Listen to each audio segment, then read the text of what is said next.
Hello, and welcome to episode 14 of the Fiber Circus. It's February 6, 2019, and thank you very much for joining me this week.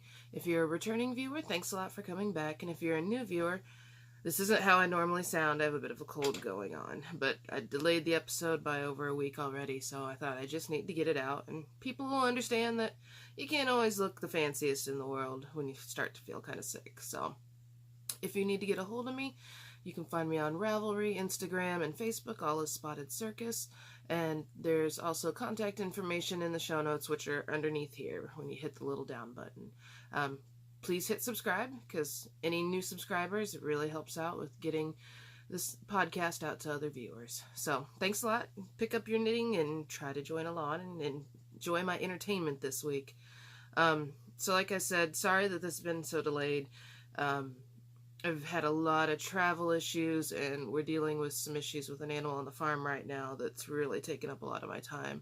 And I won't go into it all right here, but I'll put it kind of at the end of the episode, but we're dealing with a lot of rough stuff right now, unfortunately. I did have a flight out to Denver, though. It's been, almost a week and a half ago, though, so that flight out to Denver gave me a lot of knitting time, which was kind of nice, so I got quite a bit of work done.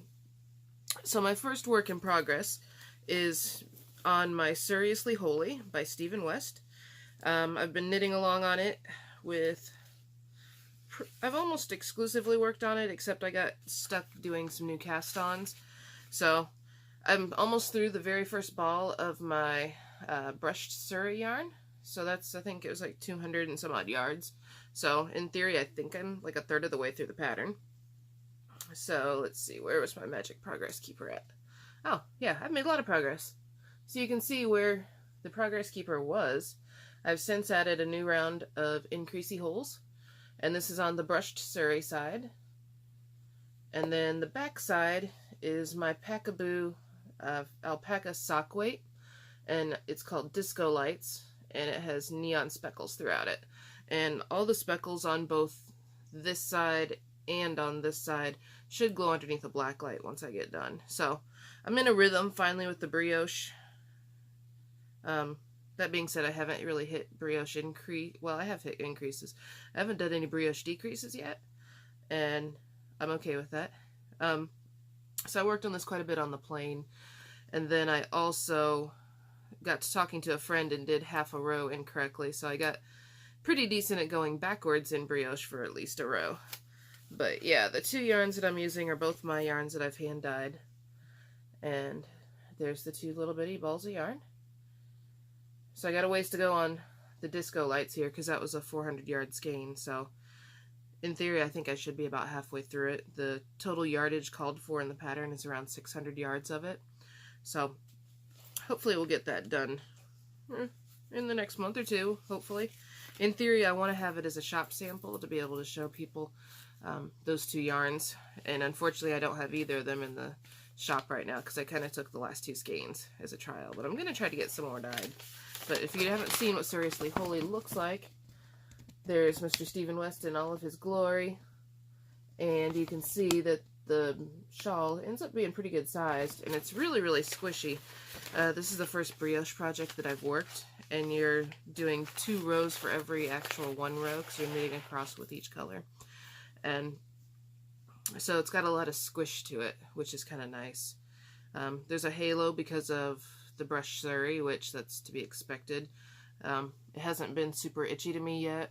I'm a little bit more sensitive to mohair, so I think that this is a really great alternative to some of the mohair yarns that are out there.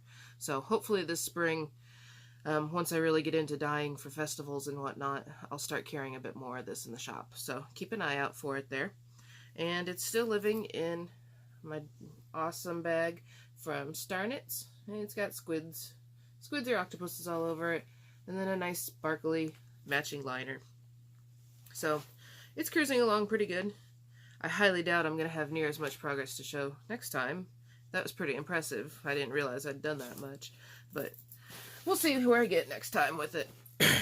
My other work in progress that I'm working on is my Dust of Snow wrap by Helen Stewart of Curious Handmade. And let's see, this is the right side. So last time, I forgot to show it last time, but my progress marker was here.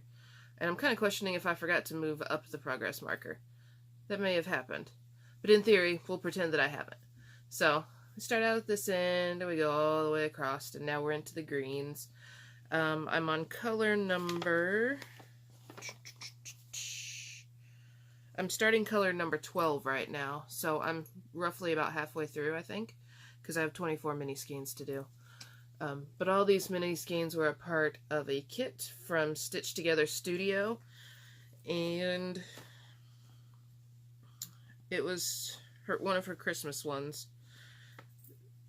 And this is a bunch of the rest of it that I still have to add in, and then I have another batch full. The mini skeins were 100-gram mini skeins, and I only need, I think it's like 20 grams of minis, so I'm going to have a lot left over. Not real sure what I'm going to do with those yet. So we'll see, but yeah, it's coming along pretty nice now. It has just enough to keep you interested, because you do, I want to say 20 or 30 rows before you switch colors. So about the time you start to get bored of one color, you switch to the next, which is kind of nice. And I'm knitting it on some Addy interchangeables that don't have the markings on them anymore, because I've worn them off, because I use my Addy Click Turbos quite a bit. I do have a really cute little mermaid, though, a mermaid stitch marker, and I got that at SSK last year that somebody gave to me, and it's really cute. I like the mermaid, and it matches really well with these nice scales. And when I was knitting this, I've actually been watching a show that was recommended by the Weasley Sisters podcast called Siren on Hulu, and it's about mermaids that are real, obviously, and they come to a village that has legends of mermaids, and how mermaids aren't really as friendly as what you think they are, and they're vicious killers, but they're awfully innocent looking. So I've gotten through season 1 of it, which I've pretty much watched on the airplane the majority of the way, and it was pretty good. So I'm kind of on a mermaid watching kick right now, so who knows where that'll lead. Cast-ons. I have cast on a new sweater, and you have to excuse me a minute. I have the lovely throat coat tea, which, if you've ever had a sore throat coat tea is your miracle worker.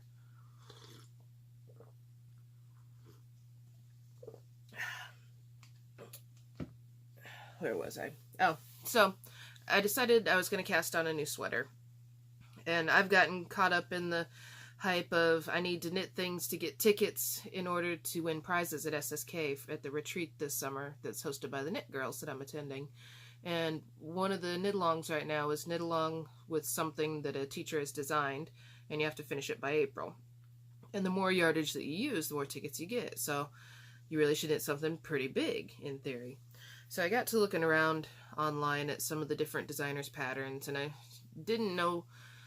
I was looking at different yarns I had and this and that, and I decided, you know, I'm just going to try to make a bulky sweater, because surely this will go really fast. You know, that's what I thought. And there was a really cute fox sweater that I wanted to cast on, but the pattern's been taken down because there were issues with it in editing. And I was all about knitting this bulky, crazy little fox sweater, but that didn't get to happen. So instead, I for some reason decided on this pattern. It's called Dangerfield Island by Tanis Gray. And it's a bulky weight sweater that's got cables running up the front there, as you can see.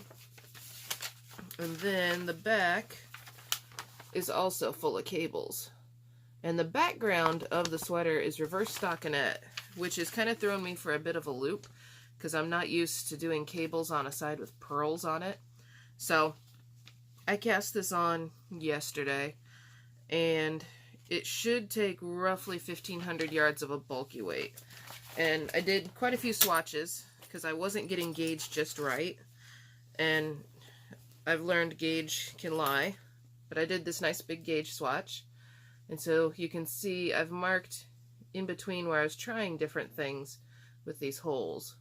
So I tried a 10 that was a square wooden needle. Then I tried an 11, and that was too loose. Then I tried a 10.5, and then I went to a 10 that was metal. And I finally decided on the 10.5. It's still a little bit more open than what it is I want to see, but I mean, it's not going to be a showstopper piece, I don't think. I think this is going to be more of a wear out around the house, be comfortable in it. So I've cast it on, and where is it? Found the end. Where's the rest of it? There we go. So here it is. This is the most stitch markers I've ever worked with in my life. It is a top-down seamless sweater. And let's see, this is the right side. So it's got stitch markers to show you. This is the collar right here. And it's got a button band. This is your front. And then this is like the side of the front. And then there's raglan stitches right here where the increases are built out around. Then you got a sleeve, more raglan, more little weird space. Then you got the back panel, which you can see stuff is starting to happen on. And then the same going across to the right. So I'm getting slightly confused when I look at it because I know, like, so this is a sleeve right here. And it does have the purl side facing out next to the cabling. But on the other side, that makes more sense to me because I'm used to seeing knit stitches on the cabling. So it's throwing me off slightly. I did have to order 10.5s because for some reason my interchangeable set is missing them. So I got these. They're Knitter's Pride Zing needles. And they're metal needles. They make nice clicky noises. I like that the Knitter's Pride tips are all interchangeable. So like my carbons, these zings. I also have some like square wooden tips, and then I have some regular wooden tips, and they all fit on the same cable, which I really kind of like and appreciate. So I've gotten started on it. I had to make a pretty detailed little chart. Oh, yeah. Because I'm making buttonholes every so many rows, and then I'm increasing every other row, and then I got to keep track of where I'm at on the cable pattern. And without giving away too much, look at, this is just one of the sides. See all the color coding? And those are all different types of cables. So it's really, I'm having to think quite a bit on it so far, which, you know, it's okay. I can think. I have to have it done, though, in order to get my fake imaginary points by the end of April. So I have to get going on this. There is no choice of not finishing by the end of April, because I got to have the tickets. So the yarn that I'm using for this, I'd looked at the yarn that was used in the pattern, and the yarn that's used in the pattern is a hand-dyed yarn, and when I looked at the cost of what it would run me to make the sweater in that yarn, it was around $115, which, in theory, that's not bad. That being said, I didn't really feel like spending $115 to knit a sweater, and this is going to kind of touch on the idea of yarn elitism and yarn snobbery that I've been hearing a lot about recently. And there's people that evidently think you have to knit everything out of whatever it is that the designer knits out of. You know, otherwise you can't substitute yarns or anything like that. And that somehow using hand-painted yarns means that your project is automatically more valuable and more worthy of things. This yarn is totally not hand-painted. It's not even wool. This is acrylic yarn that I'm using for this, because I just wanted a big comfy sweater that I could lounge around in. I could hand wash, or I could machine wash if I needed to. Just something cozy and comfortable. And when I got to looking around, I needed a bulky weight, which finding a bulky weight and 1,500 yards of a bulky weight can get expensive really, really fast. Even if I were to buy the undyed yarn and dye it myself, it'd still be a pretty good chunk of change. So I discovered on the Love Knitting website this yarn called Paintbox. And it's their Simply Chunky yarn. And it's, I think there's an actual colorway name. Right now it's just calling it color 344. But it's this kind of deep purpley with a red tone. And then there's little bitty hints of black every now and then in it. For 100 grams, you get 149 yards. So the cost for me to knit this sweater out of this yarn is $26.29. You know, that's on a Walmart price level and is a lot more approachable than a sweater that's going to cost over $100 to make. Yes, it's a synthetic. You know, unfortunately, there's a lot of synthetics out there still. It'd be a lovely idea if everything could be, you know, hand washable alpaca and wool. Unfortunately, sometimes you just need easy care, you know, and a price point that's approachable. As a brand new knitter, the idea of approaching a sweater that will cost you over $100 to make is kind of intimidating, especially if when it finishes, it doesn't fit you, you know, because then you've spent $100 and all that time and it's down the drain. So I'm okay with acrylic. Acrylic doesn't hurt me. Acrylic's nice and soft. It can go in the washing machine and it won't be screwed up like, you know, if my husband washes it accidentally. I don't have to alternate skeins, which I really appreciate because it's commercially made. It's all gonna be the exact same color. And it's a nice color. I looked at the Knit Picks acrylic also, but they didn't have quite the depth of shades that I wanted to have. Whereas this one, I mean, Paintbox, it says right on it, pick your own palette, and they have a lot of colors in it. And I think it's going to knit up pretty quickly. So yeah.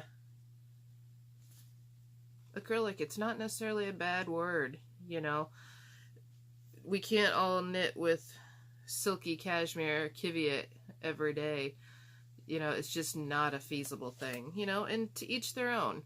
If acrylic turns you off, then that's fine. You don't have to knit with it. But for some of us, you know, it's a much more approachable price point and allows you to make stuff that you'd like. So that's just my little thing about acrylic, you know, and yarn snobbery stuff. I've heard that there's a sweater out there that the yarn that the designer used, evidently the sweater would cost you $500 or $600 to actually make it in that yarn. And, you know, $500 or $600 is like a house payment for me. I can't justify spending that much yarn or that much money on making a sweater like that. When you look at a pattern in Ravelry, you can actually go up to yarn ideas. It's one of the tabs up on a pattern, and it'll show you some of the different yarns that people have used in making that object. So, you know, it's important. Stick in your acrylic product, your acrylic knits that you do, because it's always nice to see that not everybody's used a hand-painted fancy yarn, and that some of us use affordable, cheap yarn. This is way better than Red Heart, I can tell you that right now. It's pretty nice compared to Red Heart. I may end up buying some of it to run through my bulky knitting machine and to make hats for homeless and charities out of, because it still has nice bright colors and they'll be able to machine wash it easier. So highly recommend it. So 11 balls. So each ball would have been about $263 a ball for 150 yards. That's a darn good deal. So that's my go acrylic every now and then kind of thing. So you'll notice that in my works in progress, I did not have one of the items that I normally have, and it's because I finished my Evenflow cardigan by Holey Locatelli. That was an expensive yarn that I made that sweater out of, and boy, it's a merino silk cashmere yarn, a sport weight, and when I washed it, that sucker grew something fearsome. The sleeves when I finished it were really only about right up to here, but as I was drying it and as it became more dry, the sleeves were clear down to here. And funnily enough, when it was fully dry and I started wearing it, they did shrink back up, so that was the memory of the wool taking place there. But it's kind of funny to see. I was starting to think, oh my god, what did I do when I was blocking this? So I don't have the sweater here. I forgot to bring it into my office where I'm recording at. So I'll stick some pictures up here of me in it. It does fit really nicely. My only complaint about it is that the ribbing, it wasn't called on to use a smaller needle size on the ribbing. And so it's kind of flaring a little bit. And, you know, I'm not going to go back and re-knit that kind of stuff just to make the ribbing less flary. People still like it when they see it on me and compliment me, so, you know, it's not worth that kind of a headache. There was also a bit of an issue with half of a skein being a slightly different color than another, and I notice it pretty badly, but I don't notice it. I don't care enough to rip out an entire area just to fix it. So, you know, it's a design feature, in my opinion. So that's done and off the needles, which is kind of nice. Machine knitting. I did teach a one-day class last week in southeastern New York. That was an adventure getting to, but I had 4 lovely ladies that came along and played on the machines and learned the ins and the outs of, you know, just trying it out to see if this is something that they would even be interested in. I did learn that the clamps on a machine are totally not very compatible with plastic tables, because we had machines come off the table as people were knitting across. So I've got to do some more thinking on how I'm going to actually set up for these classes. This coming weekend, so today's Wednesday, Friday I'll be headed up to northern Indiana to Heritage Farm Suri, where I'm doing another machine knitting class with a couple of ladies, and that'll be a Saturday, Sunday class up there. So if you happen to live in the area, there are still a few spots open, so come on up. It's going to be a lot of fun. Acquisitions. Obviously my yarn for my sweater that I just showed you is an acquisition, because I got it in and started knitting with it, and I didn't have it before. I did get this skein of yarn. It's from Mitchell's Creations, and it's their 4-ply fingering Laganape sock, so a superwash merino nylon, and it's in the colorway Funky Cold Patina. And I got it because she was having a birthday sale, so there was a really good percentage off. So I thought, okay, I'm going to order it. And in the photographs, it looked much more like a patinaed copper to me than what it's showing up and what it looks like when I got it. To me, this is much more pumpkin-y, like pumpkin orange and pumpkin green versus a patina. So, you know, wasn't exactly what I was planning when I ordered it. The aqua is just, it's more green than like a turquoisey aqua. I'll find something to do with it. It wasn't quite what I had planned on when I got it, but I think the sale was something like 30 or 35% off, so it was a good deal. So I'm going to stick it aside in my stash. I think I actually have a yarn that looks somewhat similar that I've acquired recently after I've ordered this one. So maybe I'll use them together. I can always make a nice sock head cat or a sock head cowl out of it. Those are easy. So that popped into the stash. And then the other thing is this, which I'm sure you guys recognize from a couple episodes ago, from In the Deep Hue Sea, and it's their charcoal rainbow minis. And you may be saying, Elizabeth, we've already seen this. You know, you tried to use it as a defense tool. Yes, you have. So now I have 2. So this takes me up to, so it's 463 yards in each, so like 920 yards between these 2 sets of minis. And what I'm planning on doing with it now is there's a sweater pattern called, I want to say it's Rainbow Rain or something. It's something having to do with rainbow. And you hold a solid color and then variegated rainbow style colors that come down the body in different shades. But I really think I want to use this for that, because I think that would be pretty cool. So it would be, I think what I want to do is like a gray and hold like a medium tone gray, kind of like my shirt, along with it, because that will still allow the bright colors to shine and it won't mute them down too much. So got that with a coupon too from watching the F This Knit podcast. They were up at Stephen B's for Vogue Knitting Live and got a coupon for Stephen B's that they shared with everyone. So got those on sale. I like sales. So that's not going to happen for a little bit. I got to churn out this chunky sweater first. And then the last thing, which, you know, keep in mind, this has been like 3 weeks since I've podcasted, is I picked up some Rolegs from Dye Candy, which the dyer is Hutch over in the UK.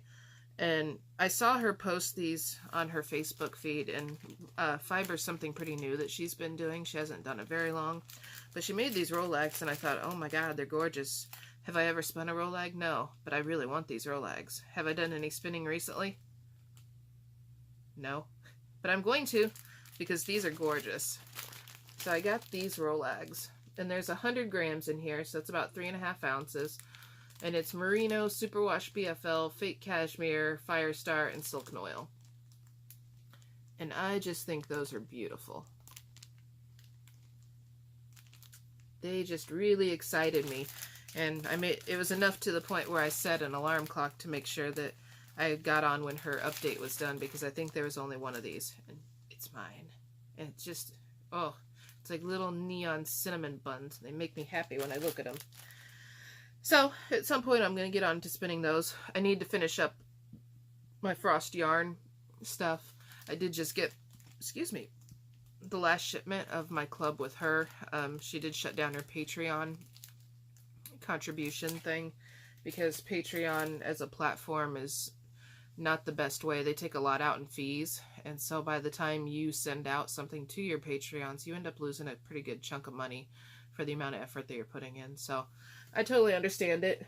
She's also pregnant, and that's gonna eventually impede a little bit with her dyeing time, so I'm treasuring the frost yarn that I do have right now. So on to travel. So this weekend I will be up in northern Indiana and Flora, Indiana at Heritage Farm Suri on the 9th and 10th to teach a machine knitting class. 2 weeks later, the 23rd and 24th, I'll be at Rolling Oaks Alpaca Ranch down in Makanda, Illinois. There's also still a few spots open for that class, so come down and join me for the machine knitting fun there. After that, March 14th through 17th, I'll be at the Alpaca Owners Association National Show out in Denver, Colorado, out at the National Western Show Complex, and that'll be 14th through the 17th. There'll probably be 400 to 600 alpacas there, and I'll be vending and doing demos on fiber processing and probably some machine knitting too. So stop by out there and check it all out. And then April 19th and 20th is the fiber event in Greencastle, where I'll also be vending. Luckily, it's about 30-40 minutes from my house, which is really kind of nice. I appreciate not having to get a hotel and do a long distance drive. However, I got a lot of dyeing to do before then, because I really haven't done much in the last last 2 months at least. So I got to get on my dyeing boat and get some stuff dyed. So that's coming up. And at some point in April, we're going to be doing our shearing here at the farm. And that's always an event, because it's a lot of muscles that I don't use except for once a year. And after that first day, squatting on the ground and sitting, with your knees bent, which I don't normally do, you got a butt of steel for a while. So it's definitely taking some work. I do have a couple of things in May, June, and July that I'm also getting around to, but if you aren't traveling to some of those things, then I don't know where I was going with that statement at all. So you can tell that some cold medicine there may be kicking in right now. So anyways, so that's the majority of my travel for right now. So I'm going to be doing, here at the end, there's a video of my yak judging experience that I did out at the National Western Stock Show. And that'll be after this little segment about what all's been happening around here. So enjoy this segment about the stock show. It was cold, really cold, and it snowed while we were out there, and that was an adventure. But the yaks are really cute as usual, and yaks are primarily a meat animal. So just to let you know that there's a picture of the cuts of a yak. They definitely do not produce enough down to just be a fiber animal. Most adult yaks, you're looking at between 8 and 20 ounces de-haired of yak down a year as a young animal, and as an older animal, that quantity goes down pretty dramatically. So if you think about the price that you've paid for yak before, it's definitely not the primary way to pay for a yak's feed even for a year. So they do eat yaks quite a bit, and I have to say they are very tasty. I had yak out there. The other thing that I would recommend to people is, if you don't have a fiber farm, but you really enjoy being out around fiber and you enjoy doing a bit of work, yak farmers can always use somebody to help them comb their yaks. When they start to shed out here, probably in the next 2 to 3 months, most yaks will start shedding. They actually have to go through and use combs on their yaks to pull the downy fiber out from underneath them. And a lot of farms actually don't do that. They just let it mat and fall off because they don't have the manpower to really deal with the yak fiber. So if you're interested in maybe helping out a farm with something like that, I wouldn't be surprised if you could maybe work something out with them where, you trade your labor for some yak fiber or something. There's 2 yak organizations in the U.S. currently that you can go on to their websites and find local farms, and I'd suggest to contact them. They're all really friendly people. I haven't met a mean person yet in yaks. They all love their yaks and treat them with care and respect and do a really nice job. So I'd suggest checking out either the International Yak Association, IYAK, or US Yaks is the other association that's recently been started. And they do both have a listing of farms, and you should be able to search in your state to find some. If you live in Florida, most likely you're not going to find yaks in Florida. Sorry about that. They don't take to the heat and humidity too well down there. So, but if you live in more of a northern area that's drier, you may have a whole ton of yaks that you've never even known about in there. So that's going to be coming after my update here. So the podcast has been delayed because last week I traveled to New York for this machine knitting class, and I'd rented a rental car like I would normally do because my van doesn't do well in snow, and I know it doesn't do well in snow. So I got an SUV, and I thought that it was all-wheel drive, and it wasn't. It was front-wheel drive, and normally that still wouldn't be much of an issue. But about mid-Pennsylvania, I started to run into some snow, and it was pretty light, so, I slowed down on the interstate, and, my GPS was telling me you'll get to this farm at 4 o'clock, and it's just barely over the Pennsylvania line. So I was continuing along, and then when I came off the interstate, it started snowing a bit heavier, which, okay, heavier snow. Front-wheel drive, we can still do this. I got about 20 miles from this farm, and the last 6 or 7 miles of my journey had been up and down hills, and it was starting to get dark, which was awesome. And I came to an area where there was a hill, a big steep hill coming down, 2 curves at the bottom, and then a steep hill going up. So as you were attempting to come carefully down this hill, and then get out around the curves, and then attempt to go up the other one, you couldn't get any kind of speed to go up that hill. And that's when I discovered that the rental company really should have replaced the tires on this car quite a while back, because there was no tread depth hardly at all. The car had about 45,000 miles on it, and I'm guessing it was the original tires. So there's a funny Google map I'll try to stick in right here that shows me attempting to go up and down this hill several times before finally getting stuck, and I couldn't move anywhere, and it was dark in the middle of Pennsylvania where I had nobody at all. Luckily, there was a nice gentleman that lived on this hill who saw me stuck and came along and pulled my rental up to the top of the hill, and then he did take me to his place with his wife, and I immediately, of course, sent the location to every friend that I had who was semi-local, so that way they knew where to find my body at in case that was something that happened. But luckily, they were a really nice young couple, and they'd seen this before with people getting stuck on this hill. So we waited until we saw a snowplow go by, and then we decided, okay, we're going to chance this again. So we got me back to the other car, and he got me out to what was supposed to be a more traveled road that had hopefully already been plowed. It hadn't, so I made it to the destination where I was going. When I got stuck the first time, I was roughly 20 miles from the house, and it was about, so I should have been there at 4 o'clock. When I finally got to this farm, it was 10:30 at night. I got within about 5 miles of the farm and got stuck on yet another hill with a curve. Way to go, New York.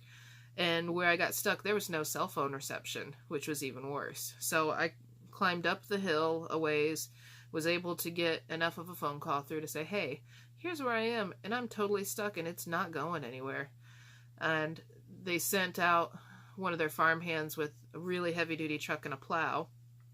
And at the same time, a poor lady was driving along the road and decided to check and make sure that there was nobody hurt in the car and got stuck as well. So then there were 2 of us stuck in the car, or stuck on this hill. So the poor guy, when he showed up, had 2 of us to haul out. And he ended up having to hitch onto this rental car the majority of the way to get to the farm because it just couldn't climb hills to save its life, which was really kind of pitiful. There really wasn't that much snow either. There was only probably 2 or 3 inches of snow on the ground, but there was just no traction in that rental. So we had some words with the rental company when I got back, and they made it better, but it still kind of sucked. So I spent Wednesday there teaching a class, And for everyone who wished me a happy birthday that day, thanks for reminding me that I was turning 40. Hooray for birthdays.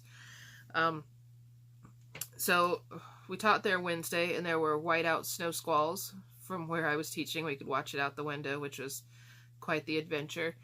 And then Thursday morning, schools were only delayed a little while, so I figured that the roads had to be a little bit better. So I left, and I did pretty good on roads until about Columbus, Ohio, at which point snow hit there that, according to my weather app, wasn't supposed to hit till 3 a.m., and it was only at like 10. So that adventure, I was supposed to be home by midnight, and it turned into 7:30 the next morning because I had to stop for 2 hours because I just couldn't see on the road. So that was kind of sucky. So lesson learned, don't teach in New York in January because it's just not going to go well no matter what, probably, unless you're flying. So it was an adventure, you know. I made it through all right. Lessons learned in the travel. Unfortunately, when I came home to Maggie, our llama, having some real difficulties standing up. When I'd left on Monday, she was standing with her feet kind of underneath her, tucked under her and shivering. And at the time, I looked at her and thought, you know, maybe she's a little bit dehydrated and just cold. So we put a coat on her. And Thursday night, my husband said she didn't come up to eat with everybody else. And she was laying down, and when she stood up, she started limping. So she's 260 pounds, and when she doesn't want to get up, it's really hard to move her. We also then started to have mud in the pasture, and trying to move 260 pounds of llama through mud when they don't want to stand isn't real easy. So we got her into a vet on Saturday, and the vet, I wasn't impressed with this vet. It was the only vet I could really get her into with such a short notice, and with me not being able to load her up on my own either. And the vet looked at her and was convinced that it was a neurological worm that alpacas can get if they have deer within their pasture. We don't have that issue here, and the information that she gave me for dosages was very outdated. So we did go ahead and treat her as if she had this worm and hit her with some painkillers, anti-inflammatories, to try to see what was going on. So that would have been Saturday. I did take her to a different farm that had an indoor facility where we could get her out of the elements too while we were kind of trying to see what's going on. And since Friday, she hadn't stood up on her own, which isn't a good thing for an animal like that. It was pretty obvious that her back end, she has some major pain in it. So we got a different vet out yesterday, and unfortunately they don't have a large animal portable x-ray that they could bring. So he did some feeling around and didn't feel anything really obvious that was broken in her leg. And it is possible that maybe there is some kind of a fracture up in her hip, or that there's some kind of bone chip up there. So it's one of the hardest things of being an alpaca or a farm owner in general. She's not an old animal by any means, so it's not like she was debilitated. And she is eating well still. She's able to hold herself up, and she eats and drinks and goes to the bathroom and stuff still. But she definitely can't stand up on her own currently. And part of that is she's probably stiff from being down for a couple of days. So we're attempting to put her in a sling right now and help her stand up. Last night she was able to stand on her front legs for about an hour. But her back legs, she wasn't able to put any kind of weight on them, which is really concerning. So we're giving her a couple of days to see what's going to happen. The vet's not too hopeful, unfortunately. And unfortunately, too, you know, to go to the next level of diagnostics would be to go to something like Purdue University, at which point you're looking at several $1,000s just to go in there and have her evaluated, in which case it may not be a good outcome anyway. So all that horrible sadness aside, here's a nice video of me at the yak show and some of the yaks that I met. There's a little bit of a segment on how actually the yak judging is performed. There's also a yak making its noises, which is kind of cute. They sound kind of like a bullfrog to me. And then I'll also stick in a few pictures of like the buffalo that are in there for judging. I wouldn't want to be the buffalo judge. There's no getting close to the buffaloes in my opinion. And then some really pretty Highland cattle where they just look so luxurious when you look at them that you want to spin their hair, but you know it's not really that soft. So that's it for this week. depending on how things go this week with Maggie, I may record next week, or I may just shove it back and start a new 2-week period. So, otherwise, I hope that your knitting goes well, and I will plan on talking to you guys later. Bye!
We were here before there was a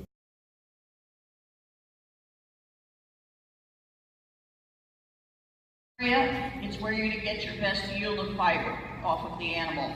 And then we'll look towards the back end to see how much fiber this animal has as it goes down the body, which reflects the yield as I talked about earlier.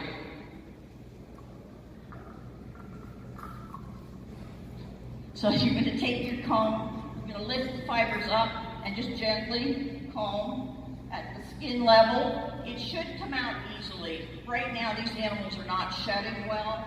It's been a really cold winter, and I really think they're holding on to that down for their own body condition. It's keeping them warm, it's helping them digest better, so they're not releasing down quite so easily. There is a little bit here. You see it on my arm? Okay? It's actually really nice down. It's very short.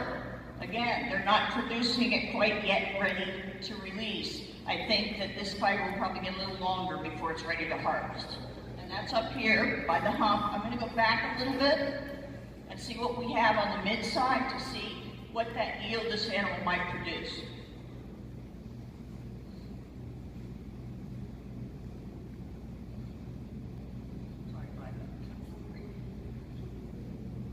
So you can see I had to tug a little bit. It's definitely not releasing on this guy. He's not ready to be combing out at all. You'll see it rise to the surface. And when you see that lighter color fiber start to come out towards the surface, that's when you want to start combing and harvesting. Just have a plastic bag, just start stuffing your handfuls in it. You don't need to be worried about separating it out while you're doing this. Do that later inside, a nice glass of wine or something. Okay, on this guy, he did have some down. I bet you can't see it because it got darker as it moved down the body on this guy. If I were separating colors, this is definitely fiber I would separate by color. In this case, we're going to pull it all together. Again, we don't have a lot of harvest by color. But really nice differentiation in that color would make really nice separation of yarn. I would love to see natural color yak yarn on the shelf somewhere, and I've yet to see that. I'm going to go to the back end.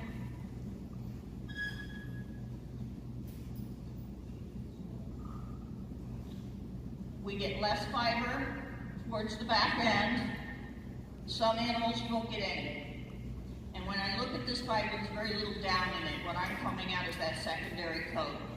So if I were to send my fiber to the mill, and all I had was this much down in my fiber yield versus how it compares to the secondary coat, I'm paying for processing all that. They're going to take all that secondary coat out with the machinery and leave me with very little down. So my pound of yak fiber I send to the mill, I might get 3 ounces of down back. I'm not going to get a high yield with this. So when you process, keep that in mind. What you're sending is what you're going to get back. And you're paying for that full amount, regardless of how much down you're going to get back. Always ask them for the drop. And that's the word you're going to ask the mill for, D-R-O-P, drop. That's what the heavier fibers came out. They go through a machine, through a bunch of rollers, the down comes out the back end, the drop falls down. It's still usable fiber, it's just stronger. So you can use that to make outerwear, vests, you can felt with it, you can make really nice shoe insoles, keep your feet warm out here on the cement. It has a lot of uses, lead ropes, that sort of thing. So it's a very good fiber, but you need to separate it from the down because the down is worth about 3 times as much.